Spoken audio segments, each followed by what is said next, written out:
नमस्कार दोस्तों, मैं संदीप सिंह आप सबका स्वागत करता हूँ आपके अपने चैनल फिजिक्स से प्यार, अपने प्यारे चैनल फिजिक्स से प्यार। और कैसे हैं आप सब बढ़िया मस्त।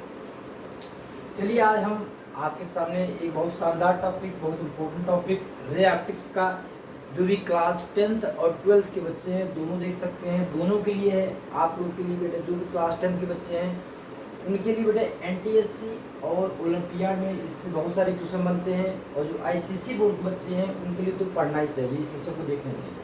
ठीक है, चलिए हम स्टार्ट करते हैं लेक्चर को। हम स्टार्ट करने वाले हैं बेटा आज हम लैटरल डिस्प्लेसमेंट। ध्यान समझिएगा, एक एक स्टेप आपको समझाते चलेंगे। Lateral displacement through a glass slab, lateral displacement through a glass slab. ध्यान से समझिएगा, कोई समस्या नहीं आएगी, बहुत एकदम आराम समझेंगे हम लोग। आपने क्लास 10th के बच्चे तो 20 पढ़ेंगे और 12th के बच्चे भी पढ़ेंगे, दोनों के सिलेबस में। ठीक, चलिए बेटा मान लीजिए बेटा आपका एक ग्लास स्लैब है। ध्यान समझिएगा चीज़ों को, हम पहले डिराइव करते हैं कि क्या आता है। बेटा ये आपका एक ग्लास स्लैब है, ठीक है। अगर बेटा कोई रे ऑफ लाइट आके यहाँ पे इंसिडेंट करती है, तो आपको पता है अगर हम यहाँ अगर एक नॉर्मल बनाते हैं तो क्या ये आपका एंगल आई। आपको पता है कोई रे ऑफ लाइट, रे मान लीजिए रेयर मीडियम आपका है बेटा, ये आपका रेयर मीडियम हो गया, और बेटे ये आपका denser medium, glass denser medium.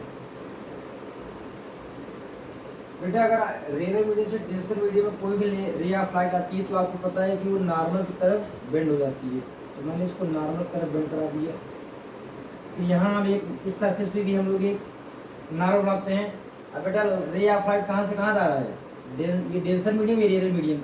बेटा जब भी डेंसर से रेयर रे ऑफ लाइट जाती है तो आपको पता है कि अवे फ्रॉम द नॉर्मल हो जाएगा। ठीक है, away from the normal. Clear है, आपका कोई दिक्कत? चलिए अब ध्यान सुनिए बेटा, अगर बेटा जो आप ये इंसिडेंट रे की हो, अगर बेटा आप ये मान लीजिए रिफ्रैक्शन ना होता, अगर हम इसको आगे बढ़ाते, नॉर्मल तरफ बेंड ना होता, अगर हम इसको आगे बढ़ाते तो आप देखेंगे बेटा जब आप इंसिडेंट रे को आगे बढ़ाएंगे तो आप देखेंगे जो आपकी रे ऑफ लाइट, ये इसको हम कहते हैं इमर्जेंट रे। क्या कहते हैं, ध्यान समझिए, इमर्जेंट रे कहते हैं, इमर्जेंट रे। ध्यान समझना।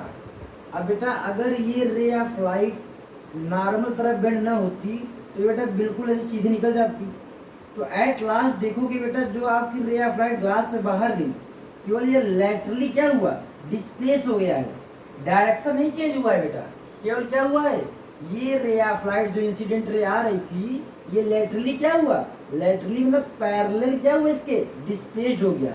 तो बेटा जो डिस्टेंस होती है, perpendicular distance between emergent ray and produced incident ray is called lateral displacement या lateral shift। तो आप नोट कर लीजिए बेटे, lateral displacement क्या होता है, आप नोट कर सकते हैं, the perpendicular distance between, एक एक बेसिक से ले चल रहा हूँ आपको, जो चीज आप पढ़े हैं वो भी पढ़िए, नहीं पढ़े उसको भी पढ़िए। perpendicular distance between emergent ray and produced incident ray। जो इंसिडेंट रे का produced incident ray is called lateral displacement. इसको हम क्या कहेंगे, लैटरल डिस्प्लेसमेंट। यहाँ तक कोई दिक्कत बेटे? लैटरल डिस्प्लेसमेंट क्या होता है समझ में आया? यही मान लो इसका हम नाम एक्स दे देते हैं, अभी हमको डिराइव भी करेंगे कैसे आया। आपको सब चीज़ दिख रहा है, कैमरे में चेक कर लूँ, बहुत शानदार दिख रहा है, कोई दिक्कत नहीं है। चलिए बेटा अब आगे बढ़ते हैं, हम इसको डिराइव करते हैं कि ये आपका जो रिलेशन है कि जो आपका लैटरल डिस्प्लेसमेंट आता है इसकी कितनी वैल्यू क्या आती है इसकी। कभी कभी हमसे क्वेश्चन पूछता है कि what is the value of lateral displacement. तो हम अब इसको डिराइव करेंगे, अब इसको हम लोग क्या करेंगे, डिराइव करेंगे। थोड़ा ध्यान समझना, देखिए हम इसको कितने शानदार तरीके से डिराइव करते हैं। ठीक है,